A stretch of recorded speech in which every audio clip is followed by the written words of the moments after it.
Olá pessoal, estou de volta com mais um vídeo respondendo perguntas. Perguntas que vocês deixaram naquele último vídeo que eu fiz de respostas e perguntas, ou vídeo que eu fiz respondendo as perguntas que vocês fizeram. Já faz algum tempo, talvez muitos de vocês já tenham até esquecido daquelas perguntas que vocês fizeram naquele vídeo, que acho que há mais de um mês que eu fiz esse vídeo.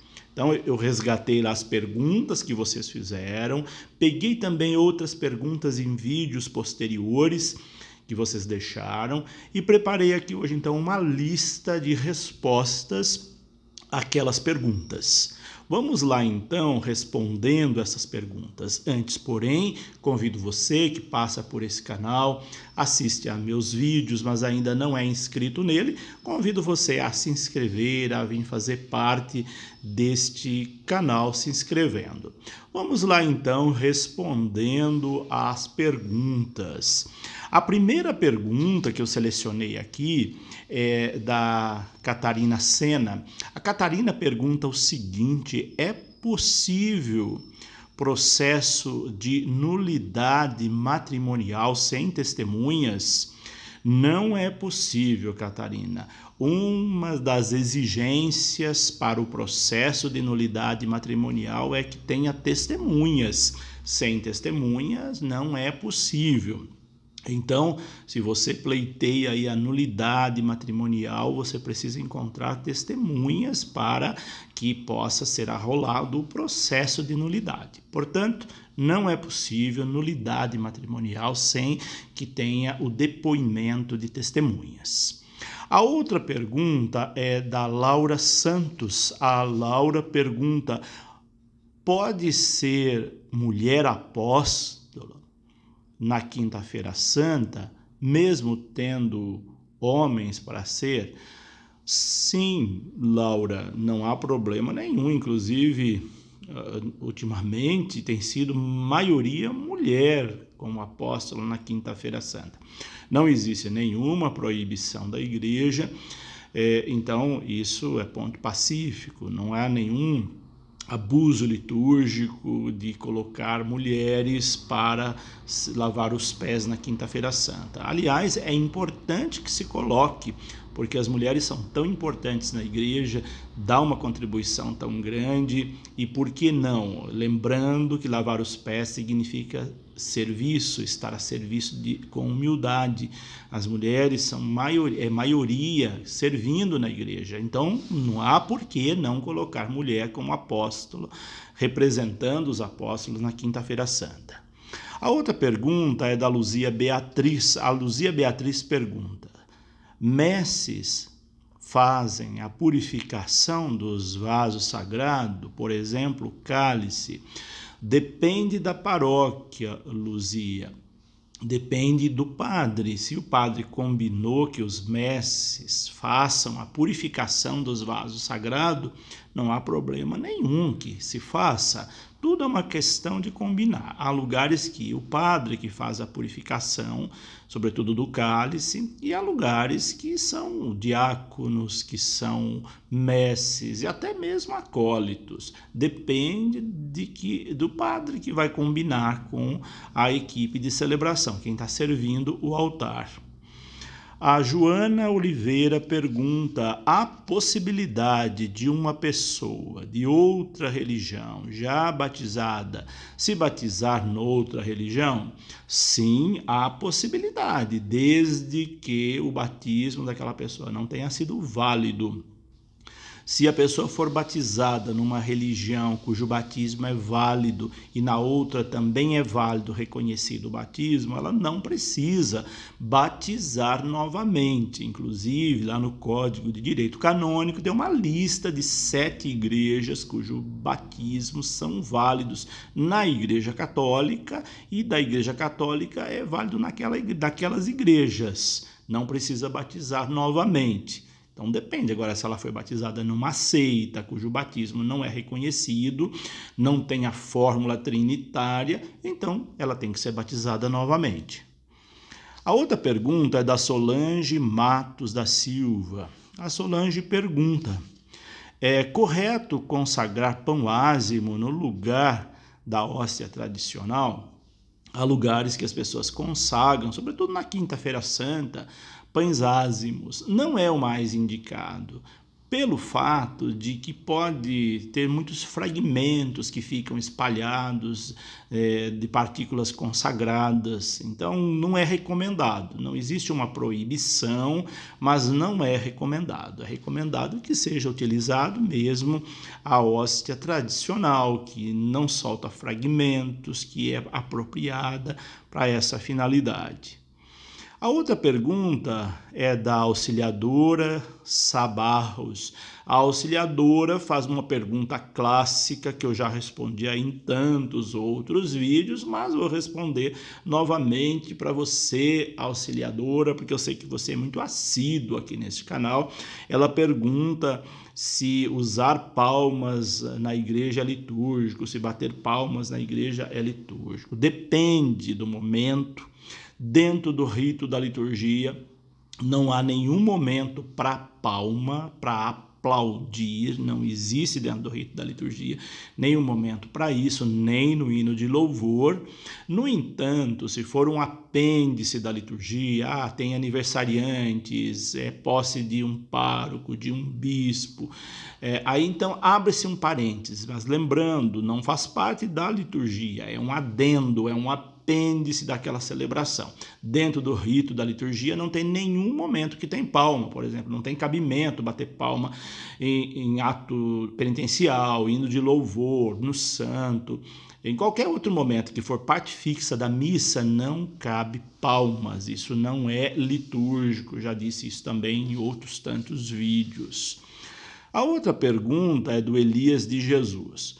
O Elias pergunta: uma pessoa que faleceu em união estável, porém sem o sacramento do matrimônio, vai para o inferno? Quem sou eu para dizer se a pessoa vai ou não para o inferno? Ninguém de nós tem condição de dizer isso. Aliás, é uma coisa absurda se alguém disser, determinar quem vai, quem não vai para o inferno, quem não vai para o céu. Isso cabe a Deus, ao seu juízo, ao juízo final. Não cabe a nós, humanos, determinar quem vai e quem não vai para o inferno. Se tem alguém fazendo isso, essa pessoa está tendo uma atitude teologicamente arbitrária, porque nenhum de nós tem condição de dizer isso, nem o Papa, nem bispos, nem padres e muito menos leigos, dizer quem é que vai ou não vai para o inferno. Então, não se preocupe com isso, isso cabe a Deus, essas situações de julgamento, não ao ser humano. A outra pergunta é da Maria Cilianira, acho que deve ser isso. Por que se faz vênia durante a missa quando falamos o nome de Maria? Se faz vênia durante a missa quando se diz o nome de Maria por causa da importância que Maria tem na história da salvação. Eu falei sobre isso num vídeo que eu fiz sobre vênia. Se você não viu, quiser dar uma olhadinha lá, há tempo atrás eu já postei um vídeo sobre vênia durante a missa, explicando o que é, como é, quando faz, como se faz. Então, toda vez que se diz o nome de Maria dentro do contexto da missa, nas partes fixas da missa, se faz uma leve inclinação, a vênia, reconhecendo a sua grandeza, reconhecendo a sua importância. A Angelita Souza pergunta: gostaria de saber se o diácono pode dispensar ministros da igreja, mestres da igreja. Claro que não pode dispensar. Há lugar para todo mundo dentro da celebração eucarística, dentro da missa, para servir o altar. Tem o lugar do mestre, tem o lugar do acólito, tem o lugar do diácono, o lugar do cerimoniário.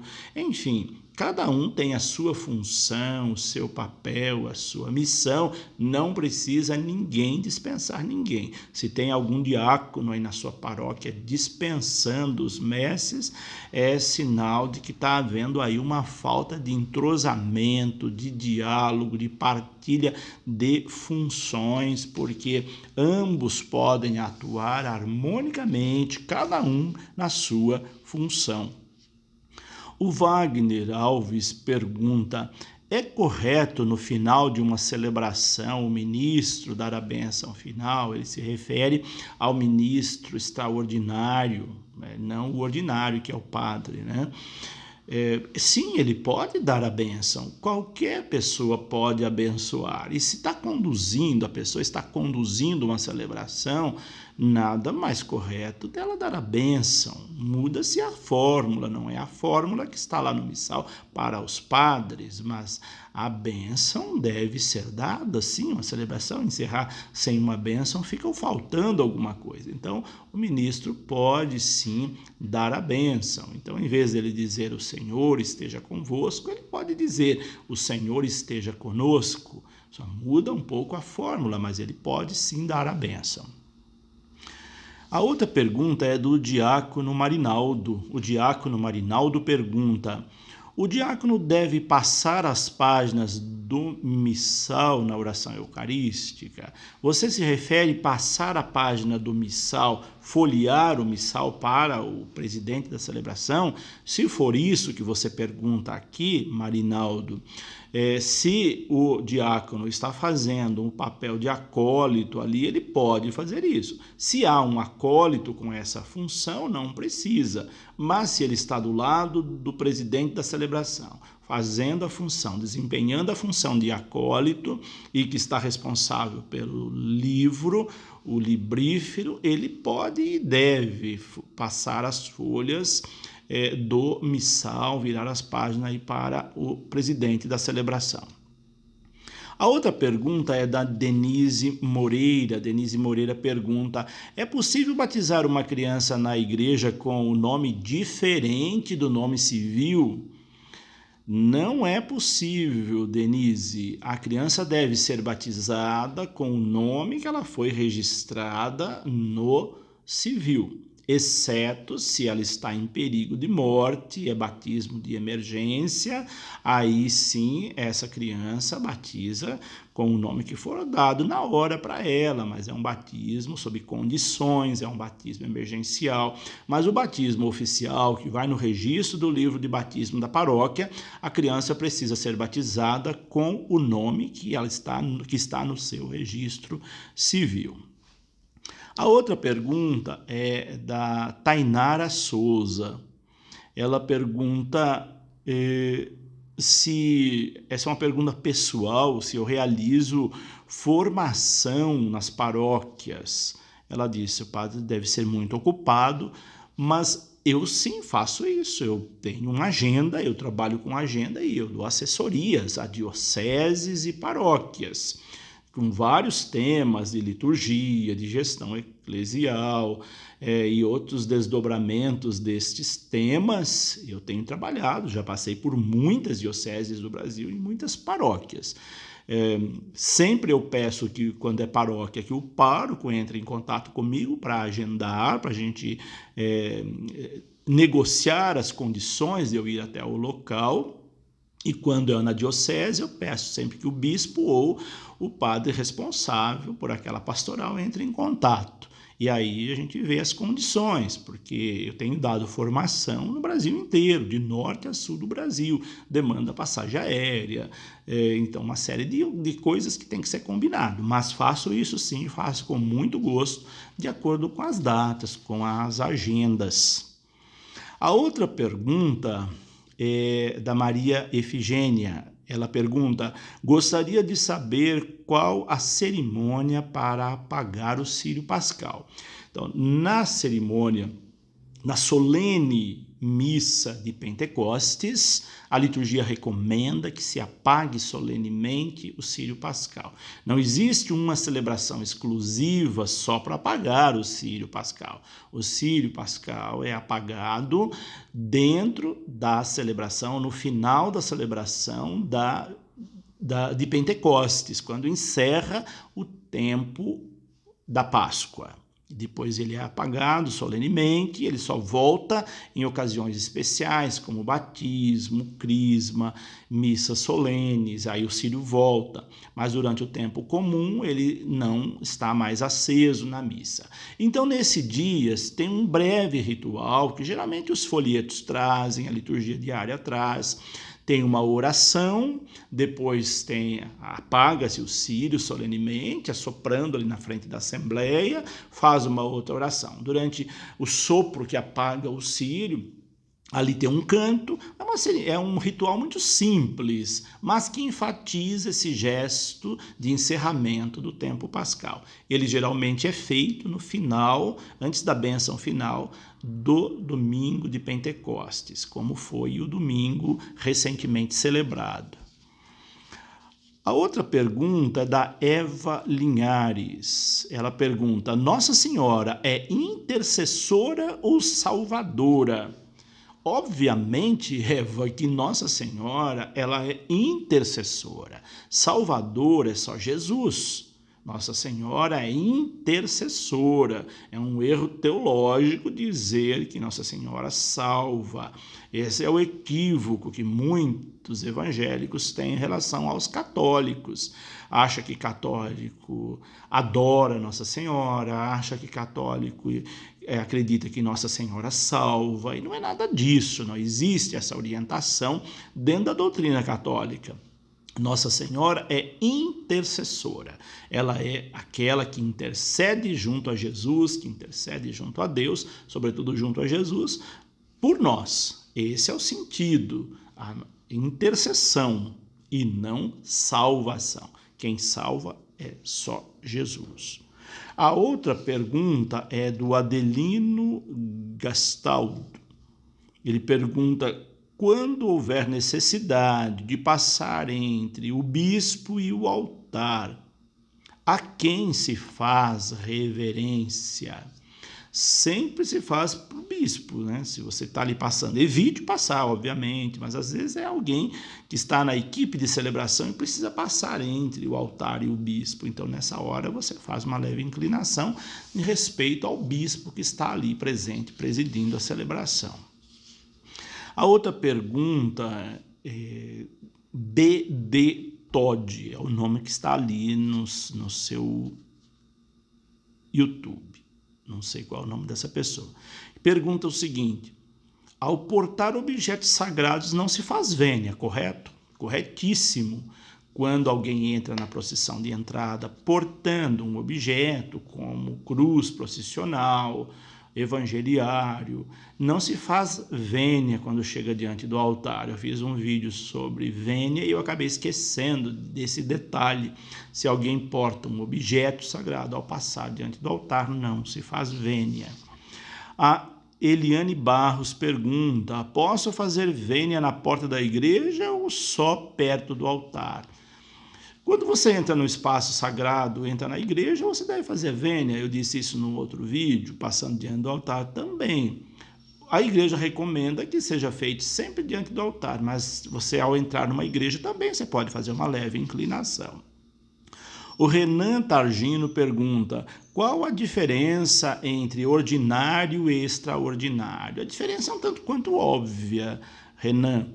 O ordinário é aquele que está na ordem, aquele que foi ordenado, por exemplo. O ordinário local é o bispo, o ministro ordinário é o padre. O extraordinário é aquele que está ali desempenhando uma função extra, que é o caso dos mestres, ministros extraordinários da distribuição da Sagrada Comunhão Eucarística, que não receberam o sacramento da ordem.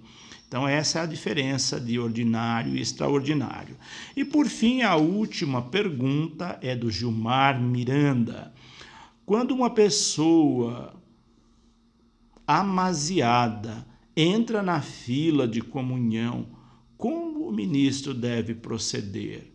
O ministro deve proceder dando a comunhão para a pessoa. O ministro não pode julgar a pessoa. Se ela optou para comungar, não se deve negar a comunhão. Então, não cabe a nenhum ministro, seja ele ordinário ou extraordinário, julgar a condição daquela pessoa se ela entrou na fila de comunhão. Então, se você é mestre, está desempenhando a função de distribuir a Sagrada Comunhão, você sabe que uma pessoa ela não está de acordo com as orientações da igreja, mas ela entrou na fila de comunhão, é um problema dela, não é seu. Portanto, dê a comunhão àquela pessoa, sem nenhuma discriminação. E a Maria Silva pergunta se eu estou bem. My dear, I'm very well, because I live in special moment in my life. Thank you. Estou muito bem. Obrigado. Espero que você também esteja. Por hoje é isso. Agradeço você que ficou até o final desse vídeo. Se puder deixar um joinha aí, deixe. Se puder compartilhar esse vídeo, melhor ainda. E se quiser deixar comentários aí embaixo, vai ser muito bem-vindo. Vão ser muito bem-vindos os seus comentários. Que Deus os abençoe e até o nosso próximo vídeo. Em nome do Pai, do Filho e do Espírito Santo.